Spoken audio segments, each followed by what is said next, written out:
بسم اللہ الرحمن الرحیم۔ بہت دنوں سے یہ میں کلپ ڈھونڈ رہا تھا ڈاکٹر اسرار احمد صوفی صاحب کا، جس میں یہ مرزا علی انجینئر کی طرح صحابہ کے مراتب کو بھی بدل رہے ہیں اور شیعوں کو خوش کرنے کے لیے کس طریقے سے انہوں نے اسلامی تاریخ کو بدلی کر دیا۔ جہاں ان کے عقیدے کے اندر بھی خرابیاں ہیں، وہاں ان کے جو یعنی صحابہ کے مراتب میں بھی ان کا کنسپٹ کلیئر نہیں ہے۔ یہ خود سنیے اور پھر آپ کو پتہ چلے گا کس قدر ہے۔ آپ بھی جاننا چاہتے ہو کہ میں حضرت علی کو کہاں رکھتا ہوں؟ میرے نزدیک تمام صحابہ سے، تمام صلحاء امت سے، تمام اولیاء اللہ سے، تمام ائمہ دین سے، تمام محدثین سے، تمام فقہاء سے افضل ترین کون ہے؟ حضرت علی۔ لہذا زبان کو بہت سوچ سمجھ کر کھولنا چاہیے۔ سنا آپ نے، کہہ رہے ہیں کہ تمام صحابہ سے افضل ترین یہ علی رضی اللہ تعالیٰ کو رکھتے ہیں۔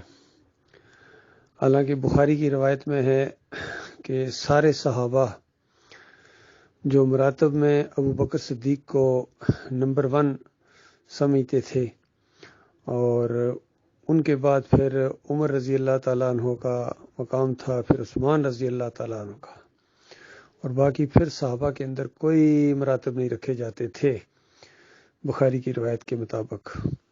خود علی رضی اللہ تعالیٰ عنہ کے قول کے مطابق جب ان سے ایک ان کے اپنے بیٹے نے یعنی پوچھا،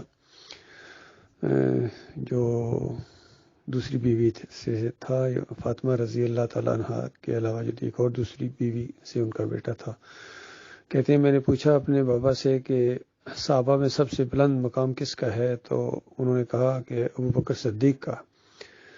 انہوں نے کہا میں نے پھر پوچھا کہ ان کے بعد، تو علی رضی اللہ عنہ نے کہا کہ عمر بن خطاب کا۔ تو وہ کہتے ہیں کہ میں نے تیسرا مقام پوچھنے سے پہلے خود ہی کہہ دیا کہ ان کے بعد پھر آپ کہیں کسی اور کا نام نہ لے لیں۔ تو انہوں نے کہا نہیں بھائی، میں تو عام مسلمانوں میں سے ایک مسلمان ہوں۔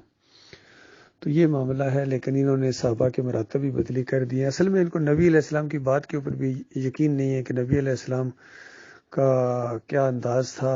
اور علی رضی اللہ عنہ خود جب عمر رضی اللہ عنہ کا انتقال ہوا، فوت ہوئے، اور ان کا جب نبی علیہ السلام کے پاس ان کی تدفین ہونے لگی، تو خود عبداللہ بن عباس کہتے ہیں کہ میرے کندھے کے اوپر کسی نے ہاتھ رکھا اور میں نے پیچھے دیکھا تو وہ علی تھے۔ وہ کہہ رہے تھے کہ مجھے یقین تھا عمر یہاں ہی دفن ہوں گے ابو بکر صدیق اور نبی علیہ السلام کے ساتھ، اور وجہ یہ ہے کہ میں نے اپنی پوری زندگی میں اس طرح کے الفاظ اتنی کثرت کے ساتھ سنے ہیں نبی علیہ السلام کے منہ سے، کہ نبی علیہ السلام کہا کرتے تھے کہ میں ابو بکر اور عمر آ رہے تھے، میں ابو بکر اور عمر جا رہے تھے، میں ابو بکر اور عمر بیٹھے ہوئے تھے۔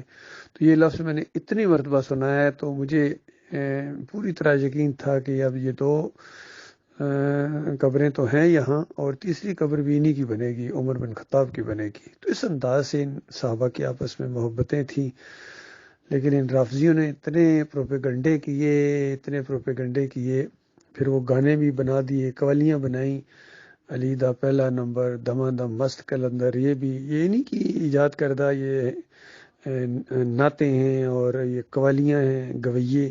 جب دین انہوں نے چھوڑا ہے تو ہر چیز انہوں نے بدلی کر دی، صحابہ کے مراتب بدلی کر دیے، اذان بدلی کر دی، کلمہ بدلی کر دیا انہوں نے، اور اذان بدلی کی، سب کچھ ان شیعوں نے بدلی کر دیا، تاریخ بدلی کی۔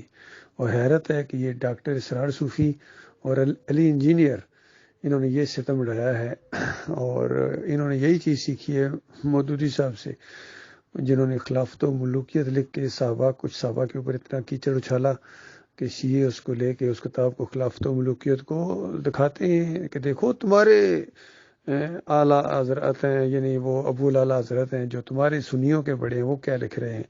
اور یہاں ایران میں جو سلیبس اس کے اندر یہ کتاب لگائی ہوئی ہے، تو خود سوچیے نئے لوگوں کی دماغوں کے اندر کیا گول کے ڈالا جا رہا ہے۔ تو جہاں ان کے عقیدے خراب تھے، چاہے مودودی صاحب ہوں، چاہے صوفی ڈاکٹر اسرار ہوں، چاہے یہ صوفی مرزا علی انجینئر ہو، وہاں ان کے یہ معاملات بھی بالکل خراب ہیں. صحابہ کے بارے میں ان کا کنسیپٹ ہی کلیئر نہیں ہے کہ صحابہ کے جو مراتب ہیں وہ اللہ تعالیٰ نے قرآن میں خود بیان کی ہیں، پھر نبی علیہ السلام نے اس کی تشریح کی، اور پوری زندگیاں ان کی اس بات کی گواہ ہیں کہ کون کس نمبر کے اوپر ہے. باقی علی رضی اللہ عنہ کا اپنا ایک مقام ہے، سب کچھ ہے، لیکن صحابہ کے اندر جو سب سے پہلا نمبر ہے وہ ابو بکر صدیق رضی اللہ تعالیٰ کا ہے. اصل میں جب ایمان عقیدہ نہیں رہتا تو پھر اس طرح کی بحثیں یہ لوگ شروع کر دیتے ہیں. اصل چیز یہ ہے کہ صحابہ کے ایمان عقیدے کے اوپر کون ہے. یہ جو جتنے بھی ہیں مسلک پائے جاتے ہیں، بریلوی ہوں، دیوبندی ہوں، اہل حدیث ہوں، سلفی ہوں، تو یہ ان کے عقیدے کے اندر اصل میں شرک آ گیا ہے. وہ چیز ان کے اندر باقی نہیں رہی ہے، روح ایمان کی روح ان کے اندر نہیں رہی ہے. اللہ تعالیٰ جو پیچھے بچ گئے ہیں ان کو ایمان دے صحیح معنوں میں، اور یہ جو مر گئے ہیں چاہے ڈاکٹر اسرار ہوں، مودودی ہوں یا دوسرے ہوں، یہ اپنے انجام کو پہنچ گئے ہیں.